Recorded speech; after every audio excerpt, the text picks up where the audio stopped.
الحمد لله رب العالمين والصلاة والسلام على سيد الأنبياء والمرسلين وعلى آله وصحبه أجمعين أما بعد أعوذ بالله من الشيطان الرجيم بسم الله الرحمن الرحيم وَلَقَدْ نَعْلَمُ أَنَّكَ يَضِيقُ صَدْرُكَ بِمَا يَقُولُونَ فَسَبِّحْ بِحَمْدِ رَبِّكَ وَكُن مِّنَ السَّاجِدِينَ وَاعْبُدْ رَبَّكَ حَتَّى يَأْتِيَكَ الْيَقِينُ وَقَالَ إِنَّا أَعْطَيْنَاكَ الْكَوْثَرَ فَصَلِّ لِرَبِّكَ وَانْحَرْ إِنَّ شَانِئَكَ هُوَ الْأَبْتَرُ۔ بزرگان ملت، برادران اسلام، ہم سب یہ جانتے ہیں کہ اللہ جل شانہ نے ہمیں اس دنیا میں آرام اور سکون کے لیے بہت سے وسائل، بہت سے ذرائع عطا کی، جس کی وجہ سے ہماری مادی زندگی آرام اور سکون سے گزر رہی ہے، لیکن اخروی زندگی کی سرخروئی کے لیے، اس کو اچھا بنانے کے لیے اللہ نے دو سلسلے جاری کیے ہیں۔ ایک، اللہ نے بہت سی کتابیں اتاری ہیں اور بہت سے نبیوں اور رسولوں کو بھیجا ہے۔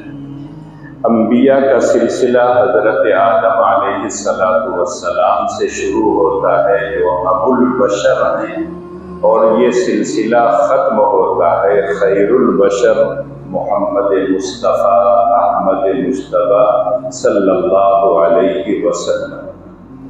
لیکن دنیا میں جتنے انبیاء آئے ہیں، جتنے رسول آئے ہیں، اگر ان کی تاریخ اٹھا کر دیکھیں تو جب نبی نے اپنے منصب نبوت کی ذمہ داریوں کو ادا کرنا شروع کیا، جس مقصد کے لیے اللہ نے اس کو دنیا میں بھیجا تھا، جب اس کام کو شروع کیا تو ہر نبی کو اس دنیا میں ستایا بھی گیا، ان کی آزمائش بھی ہوئی، ان کو ہر طرح سے ان پر ظلم و ستم کیا گیا، لیکن اللہ کی یہ سنت رہی کہ اللہ نے جن کو نبوت اور رسالت کے لیے منتخب کیا، اللہ نے ان کو نجات عطا کی، اور جن لوگوں نے ان کو ستایا، اللہ نے ان کو تباہ و برباد کیا۔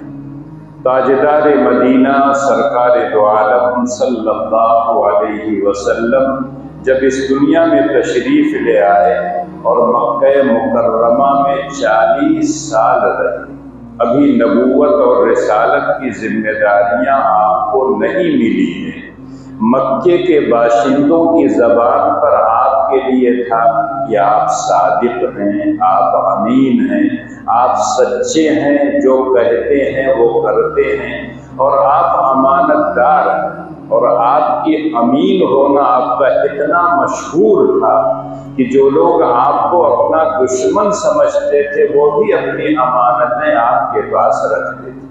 لیکن جب اللہ نے آپ کو نبوت اور رسالت سے نوازا، جس روز اللہ کے رسول نے یہ اعلان کیا، انی رسول اللہ الیکم جمیعا، کہ میں تم تمام لوگوں کے لیے نبی اور رسول بنا کر بھیجا گیا ہوں، تو آپ کے گھر ہی سے عداوت شروع ہو گئی۔ آپ کے چچا اور دوسرے لوگ، ان کے دوست اور احباب، قریش مکہ کے جو سرداران تھے، وہ آپ کے پیچھے پڑ گئے، ہر طرح سے آپ کو ستانے لگے، ہر طرح سے آپ کو تکلیف پہنچانے لگے۔ اگر ان تکالیف کا ذکر کیا جائے تو 1 گھنٹہ 2 گھنٹہ نہیں، کئی دن لگ جائیں۔ لیکن جب قرآن کریم کو ہم پڑھتے ہیں تو اللہ کے رسول کو جس اعتبار سے ستایا گیا، اس کے کچھ نمونے اللہ نے ذکر کیے۔ اللہ کے رسول نے جب یہ کہا کہ میں نبی اور رسول ہوں، اور یہ جو قرآن مجھ پر اتارا گیا ہے وہ اللہ کی کتاب ہے، تو قرآن کہتا ہے کہ یہ لوگ سنتے تو کہتے آپ ساحر ہیں، آپ جادوگر ہیں، آپ دیوانہ ہیں، آپ پاگل ہیں، آپ پر جنات کے اثرات ہو گئے ہیں، اس لیے آپ بہتی بہتی باتیں کرتے ہیں، اور آپ اپنے آبا اور اجداد کے دین سے ہٹ کر دوسرے دین کو اختیار کیے ہیں، یہ آپ کے پاگل پن کی علامت ہے۔ قرآن نے اللہ جل شانہ نے قرآن کریم میں بہت سی جگہوں پر اپنے نبی کو تسلی دی، اور یقینی طور پر ایک انسان ہونے کے ناطے انسان کو ان باتوں سے تکلیف ہوتی ہے۔ ایک فطری جذبہ ہے کہ ایک آدمی اچھا کام کر رہا ہو اور جب لوگ اس پر تنقید کرتے ہیں، اس میں خامیاں نکالتے ہیں، اس کے کام کو غلط قرار دیتے ہیں، تو اس انسان کو تکلیف ہوتی ہے۔ اللہ کے آخری رسول رحمت للعالمین ہیں، خاتم النبیین ہیں، جس امت کو اللہ نے ایسا نبی عطا کیا ہو وہ خیر امت ہے۔ جس زمانے میں یہ نبی آئے ہیں وہ خیر القرون کا زمانہ کہلاتا ہے۔ خیر القرون قرنی ثم الذین یلونہم ثم الذین یلونہم۔ اللہ کے رسول کہتے ہیں سب سے بہترین زمانہ میرا زمانہ، اس کے بعد جو میرے صحابہ کا زمانہ ہے، اس کے بعد جو تابعین کا زمانہ ہے جو ان کے نقش قدم پر چلتے ہیں۔ تو جتنی خیریت ہے، بھلائی ہے، سب اس وقت زمانے میں ہے جب اللہ کے رسول صلی اللہ علیہ وسلم دنیا میں تشریف لے آئے اور آپ کے صحابہ اور صحابہ کے نقش قدم پر چلنے والے لوگوں کے اندر پایا جاتا ہے۔ لیکن اس دور کو جب پڑھیں تو پتہ یہ چلتا ہے کہ جیسے حضرت موسیٰ کو ستایا گیا، حضرت نوح کو ستایا گیا، حضرت عیسیٰ کو ستایا گیا، حضرت زکریا اور حضرت عیسیٰ کو ستایا گیا، ویسے ہی تاجدار مدینہ سرکار دو عالم صلی اللہ علیہ وسلم کو بھی ستایا گیا۔ بلکہ اللہ کے رسول صلی اللہ علیہ وسلم نے تو یہاں تک کہا کہ اللہ کے راستے میں مجھ سے زیادہ کسی نبی کو اللہ نے آزمائشوں میں نہیں ڈالا ہے، مجھ سے زیادہ کسی نبی کو نہیں ستایا گیا۔ جو ذات رحمت للعالمین ہو اس کو اتنا ستایا گیا ہو کہ وہ کہہ رہا ہو کہ مجھ سے زیادہ کسی کو نہیں ستایا گیا۔ اللہ کے رسول صلی اللہ علیہ وسلم کو وہ کہتے تھے دیوانہ، جبکہ اللہ نے کئی جگہ کہا کہ میرا نبی دیوانہ اور پاگل نہیں ہے۔ جو لوگ اس کو دیوانہ کہتے ہیں وہ دیوانے اور پاگل۔ نون والقلم وما يسطرون ما انت بنعمت ربك بمجنون وان لك لاجرا غير ممنون وانك لعلى خلق عظيم۔ اللہ قسم کھا کے کہتے ہیں قلم کی اور ان فرشتوں کی جو اس قلم سے لوگوں کی تقدیر کو لکھتے ہیں، اللہ کہتے ہیں میرا نبی میرے فضل و کرم کی وجہ سے دیوانہ اور پاگل نہیں ہے۔ ہم نے جو ذمہ داریاں دی ہیں ان ذمہ داریوں کے ادا کرنے کے بعد اس کو اتنا اجر و ثواب ملے گا کہ وہ کبھی ختم ہونے والا نہیں۔ وَإِنَّكَ لَعَلَىٰ خُلُقٍ عَظِيمٍ۔ اخلاق عظیمہ کا وہ پیکر اور مجسمہ ہے۔ جتنے اخلاق اچھے ہو سکتے ہیں، عفو، درگزر، تحمل، صداقت، امانت داری، یہ تمام کے تمام اخلاق میرے نبی کے اندر موجود ہیں۔ اس کے باوجود تم لوگ دیوانہ اور پاگل کہتے ہو۔ کبھی عقل سے سوچا کہ ایسا آدمی دیوانہ ہو سکتا ہے، پاگل ہو سکتا ہے جو 40 سال تک تمہارے درمیان رہا ہو، کسی مدرسے میں پڑھا نہ ہو، کسی استاد کے پاس بیٹھا نہ ہو، اور جب قرآن کریم کی آیتیں پڑھتا ہو جس میں پیشین گوئیاں ہیں، جس میں احکامات ہیں، جس میں انسان کو اپنی آخرت کے سنوارنے کا نسخہ بتایا گیا ہے، تو تم لوگ کہتے ہو دیوانہ اور پاگل ہے۔ کوئی دیوانہ اس طرح کی بات کرتا ہے؟ 40 سال تک کوئی تقریر نہیں کی، کوئی شعر نہیں کہا، اور 40 سال کے بعد جب نبوت ملی ہے تو اللہ جل شانہ نے ان کو قرآن جیسی کتاب دی جو معجز ہے، دنیا قیامت تک اس جیسی کوئی کتاب لا نہیں سکتی ہے۔ اس کے لانے والے کو تم لوگ کہتے ہو دیوانہ اور پاگل۔ وہ دیوانہ نہیں ہے، دیوانے تم لوگ۔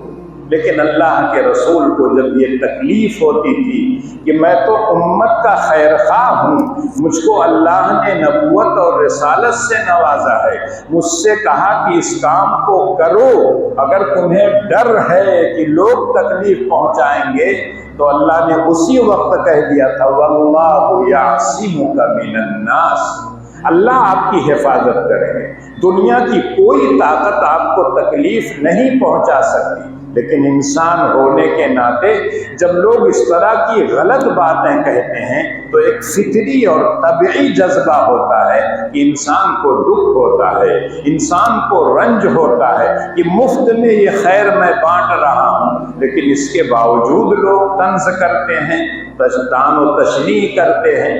تو اس لیے اللہ سورہ حجر میں کہتے ہیں وَلَقَدْ نَعْلَمُ أَنَّكَ يَضِيقُ صَدْرُكَ بِمَا يَقُولُونَ۔ جو لوگ عربی زبان جانتے ہیں قرآن کے ایک ایک لفظ کو پڑھیے تو کتنی تاکید ہے، کتنے یقین کے ساتھ اللہ کہتے ہیں وَلَقَدْ نَعْلَمُ أَنَّكَ يَضِيقُ صَدْرُكَ بِمَا يَقُولُونَ۔ اے نبی ہم اچھی طرح سے جانتے ہیں، خوب جانتے ہیں، ہم تو دلوں کے راز کو بھی جانتے ہیں، ہم اچھی طرح سے جانتے ہیں جو یہ لوگ کہتے ہیں آپ کے بارے میں کہ آپ دیوانہ ہیں، آپ پاگل ہیں، آپ جادوگر ہیں، آپ باپ دادا کے دین سے ہٹے ہوئے ہیں، ان باتوں سے آپ کو تکلیف ہوتی ہے، آپ کو رنج ہوتا ہے، آپ کا دل چھوٹا ہوتا ہے، میں جانتا ہوں اچھی طرح سے، لیکن آپ میرے اوپر چھوڑ دیجیے، میں نے جو وعدہ کیا ہے واللہ یعصمک من الناس، میں آپ کے لیے کافی، آپ اپنا کام کیجئے اور وہ کام میرے اوپر چھوڑ دیجیے، آپ انتقام مت لیجئے۔ اور اسی لیے خود اللہ کے رسول اپنے بارے میں کہتے ہیں کہ میں نے اپنے لیے کسی سے انتقام اور بدلہ نہیں لیا الا ان تنتہک حرمت اللہ، لیکن جب اللہ کی حرمت مجروح ہوتی ہے، جب اللہ کے حکم کی خلاف ورزی ہوتی ہے تو وہاں نبی کا دل برداشت نہیں کرتا، وہاں نبی کیا ہے ٹوکتا ہے، اس سے کہتا ہے کہ یہ کام غلط ہے۔ تو اللہ کہتے ہیں مجھے اچھی طرح سے معلوم ہے کہ آپ کو تکلیف ہوتی ہے اور یہ ایک فطری چیز ہے، ہونی چاہیے، لیکن آپ ان کا جواب مت دیجیے، آپ ان سے لڑیے بھیڑیے نہیں، آپ کا کام کیا ہے وَلَقَدْ نَعْلَمُ أَنَّكَ يَضِيقُ صَدْرُكَ بِمَا يَقُولُونَ فَسَبِّحْ بِحَمْدِ رَبِّكَ وَكُن مِّنَ السَّاجِدِينَ وَاعْبُدْ رَبَّكَ حَتَّى يَأْتِيَكَ الْيَقِينُ۔ اے نبی آپ اپنا رشتہ اپنے اللہ سے مضبوط کیجیے، ہر وقت اس کی تسبیح، اس کی تقدیس، اس کی عظمت، اس کی کبریائی بیان کیجیے، اور سجدہ کرنے والوں کے ساتھ آپ سجدہ کیجیے، نماز پڑھیے، عبادت کیجیے، اور عام جو حکم ہے کہ اللہ کی بندگی اور عبادت کے لیے انسان اور جنات کو پیدا کیا گیا ہے، جب تک آپ دنیا میں رہیں اپنے پروردگار کی بندگی اور عبادت کیجیے۔ جتنا آپ کا رشتہ اللہ سے مضبوط ہوگا، جتنا آپ کا تعلق اللہ سے گہرا ہوگا، اتنی آپ کو تکلیف کم۔ آپ اپنا کام کیجیے۔ اپنی زبان میں ہم کہتے ہیں کہ ایک آدمی جب سفر کرتا ہے تو دنیا والے نہ جانے کیا کیا کہتے رہتے ہیں، کتے بھونکتے رہتے ہیں، لوگ الٹا سیدھا کہتے رہتے ہیں، لیکن وہ آدمی اپنی منزل تک پہنچنے کے لیے کوشاں رہتا ہے، بالکل دوڑتا اور بھاگتا رہتا ہے، اس کوشش میں کوئی کمی نہیں آتی اور وہ منزل تک پہنچ جاتا ہے۔ لیکن اگر الجھ جائے تو آپ یقین کیجئے کہ پھر وہ منزل تک نہیں پہنچے۔ اور دنیا میں تو نہ جانے کیسے کیسے لوگ ہیں، عجیب و غریب انسان ہیں، ہر بات پہ ان کو اعتراض ہے۔ ایک مرتبہ ایک گھوڑا لے کے باپ بیٹا جا رہے تھے، دونوں نیچے چل رہے تھے، گھوڑا بالکل عربی النسل تندرست گھوڑا، شاندار گھوڑا۔ کچھ لوگوں نے دیکھا تو کہا دیکھ رہے اور دونوں بیوقوف ہیں، دونوں نادان ہیں، احمق ہیں، سواری موجود ہے لیکن سوار نہیں۔